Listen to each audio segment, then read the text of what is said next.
Hi friends, मैं सरिता आपकी SST की टीचर। एंड अब हम यहाँ पर शुरू करते हैं अपने एनसीईआरटी का चैप्टर शुरू करते हैं, भूगोल का चैप्टर नंबर 1। इसका मैंने जो फर्स्ट पार्ट था वो इससे पहले वाली वीडियो में बना दिया है, तो आप उसको प्लीज़ देख लीजिए जिसने नहीं देखा है। एंड जिन्होंने देख लिया वो सेकंड पार्ट के लिए प्रिपेयर हो जाइए, ठीक है। तो अब हम यहाँ पे बिना टाइम वेस्ट किए चलते हैं सेकंड पार्ट के लिए। एंड फर्स्ट ऑफ ऑल मैं आपको ये भी बता दूँ कि चिल्ड्रंस एंड जो भी मेरे फ्रेंड्स हैं, मैं उनसे ये प्लीज़ बताना चाहूँगी कि मैं इस टॉपिक के एक एक वर्ड्स को रीड नहीं करूँगी, मैं सिर्फ आपको समझाऊँगी, लेकिन मैं बिल्कुल अच्छे से समझाऊँगी। मैं बिल्कुल कोशिश करूँगी कि आपको एक एक पॉइंट अच्छे से समझ में आए। सो गाइस, अब हम चलते हैं अपने टॉपिक की तरफ।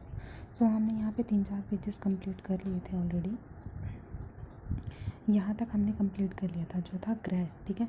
अब ग्रह के बाद आता है अर्थ, पृथ्वी।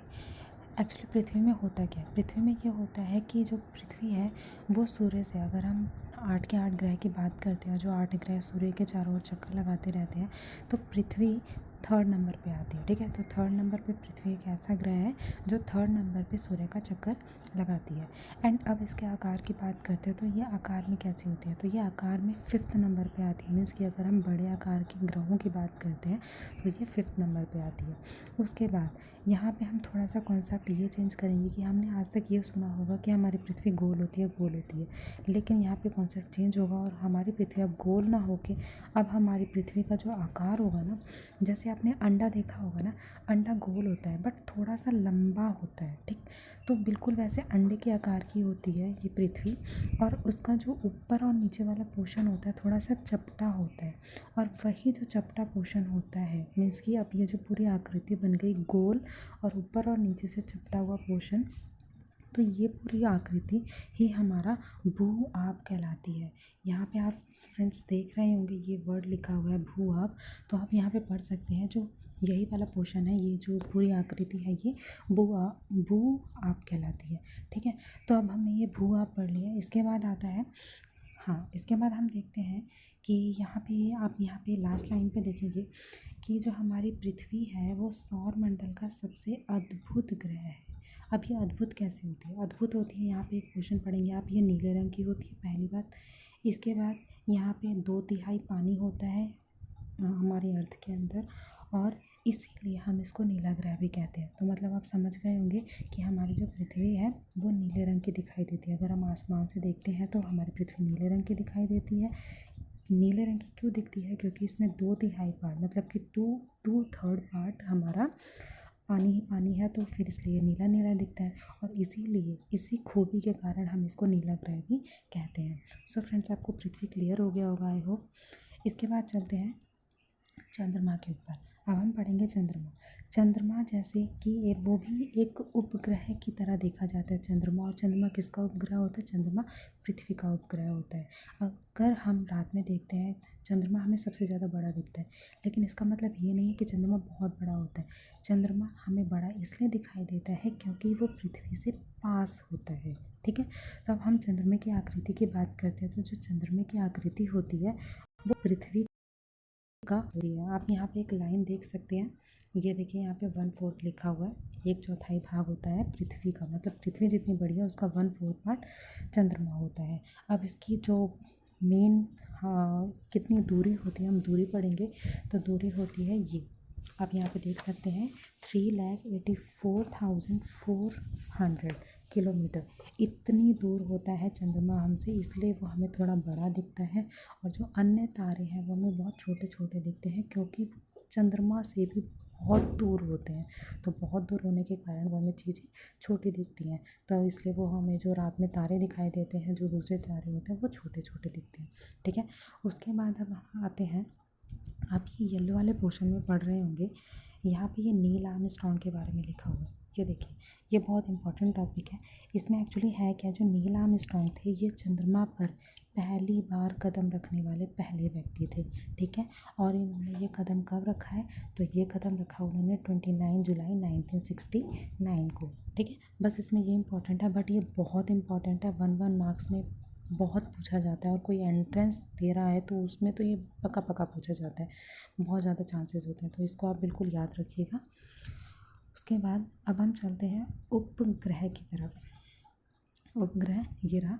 सो हम उपग्रह क्या होता है? उपग्रह एक खगोलीय पिंड होता है जो कि ग्रहों के चारों ओर चक्कर लगाता है। जैसे जो हमारे ग्रह होते हैं वो सूर्य के चारों ओर चक्कर लगाते हैं, तो उपग्रह उसी तरह ग्रहों के चारों ओर चक्कर लगाता है। जैसे एग्जांपल में मैंने आपको चंद्रमा बताया, जो चंद्रमा होता है वो पृथ्वी का उपग्रह है। इट मीन्स चंद्रमा पृथ्वी का चक्कर लगाता है, ठीक है। अब पृथ्वी का चक्कर लगाता है तो कैसे? यहाँ पे आप देख सकते हैं, ये फर्स्ट लाइन में आप देखेंगे, ये देखिए यहाँ पे लिखा हुआ है सॉरी, यहाँ पे लिखा है चंद्रमा पृथ्वी का एक चक्कर 27 डेज में लगा लेता है, ठीक है। जैसे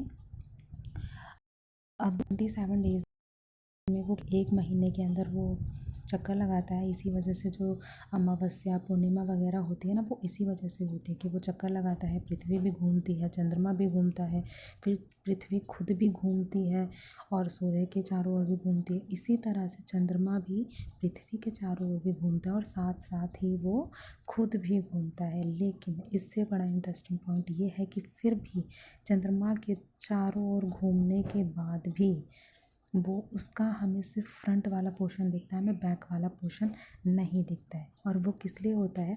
वो इसलिए होता है कि जैसे जैसे हमारी पृथ्वी घूमती है वैसे वैसे उसके चारों ओर हमारा चंद्रमा भी घूमता है। लेकिन चंद्रमा खुद भी घूमता है। जैसे खुद भी घूमने का मतलब, जैसे हम कोई भी कॉइन होता है, उस कॉइन को हम घुमाते हैं तो उसका हेड टेल आता है ना, घूमता रहता है वो। तो इसी तरह से वो चंद्रमा भी खुद घूमता है, लेकिन हमें सिर्फ उसका टेल वाला पार्ट दिखता है, हमें हेड वाला पार्ट नहीं दिखता। क्यों? क्योंकि वो पृथ्वी के साथ साथ ही ऑलमोस्ट ऐसे ही घूमता है। इस वजह से हमें उसका फ्रंट वाला पोर्शन ही दिख पाता है और हमें बैक वाला पोर्शन नहीं दिखता है, ठीक है। चलिए फिर आपको, आई होप आपको चंद्रमा क्लियर हो गया होगा।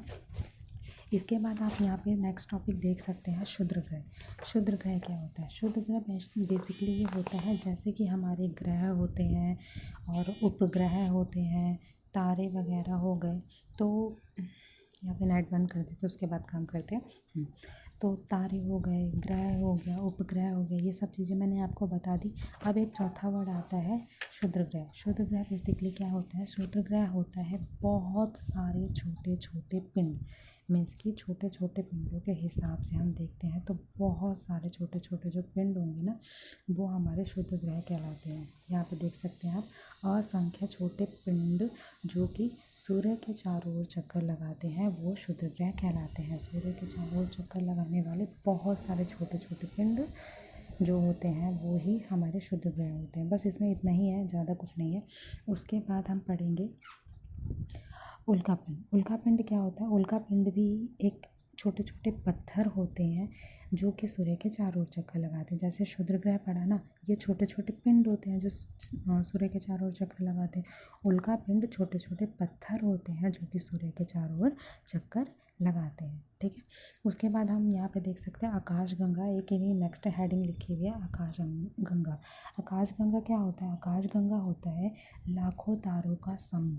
यहाँ पे आप इमेज में देख सकते हैं, मैं आपको बड़ा करके दिखाती हूँ। ये देखिए, आप यहाँ इमेज में देख रहे हैं ना, एक पोर्शन है, पूरा हमें बादल काला काला लग रहा है, लेकिन एक पोर्शन देखिए बीच में जो है वो बड़ा शाइनिंग सा है। और आप ये रियलिटी में भी देख सकते हैं, ठीक है। कभी रात में ऊपर जाइएगा और जहाँ पे आपको आसमान बिल्कुल चमकता हुआ नज़र में आए ना, समझ जाइएगा कि वहाँ पे हमारा आकाशगंगा बन रहा है। मीन्स कि बहुत छोटे छोटे तारों के समूह होते हैं, मतलब तारे तो बहुत सारे होते हैं लेकिन बहुत बड़ा समूह बन जाता है, जिस वजह से हमें एक पर्टिकुलर तारा नहीं दिख पाता है, क्योंकि उसमें बहुत सारे तारों की रोशनी आ जाती है और फिर वो बस शाइनिंग हो जाता है, पर्टिकुलर तारा नहीं दिखता है। तो वही हमारा आकाश गंगा होता है, ठीक है।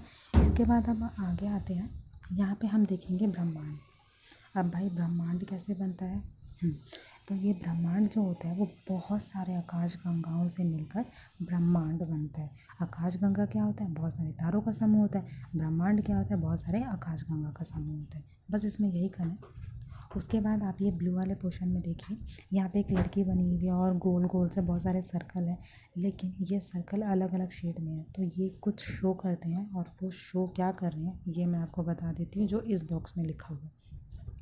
इसमें लिखा है कि पृथ्वी सौर मंडल का एक भाग होती है। इट मीन्स सौर मंडल पृथ्वी से बड़ा है, ये याद रखिएगा। पृथ्वी सौर मंडल का भाग होती है उसके बाद हमारा सौर मंडल आकाश गंगा या फिर मिल्की वे का भाग होता है।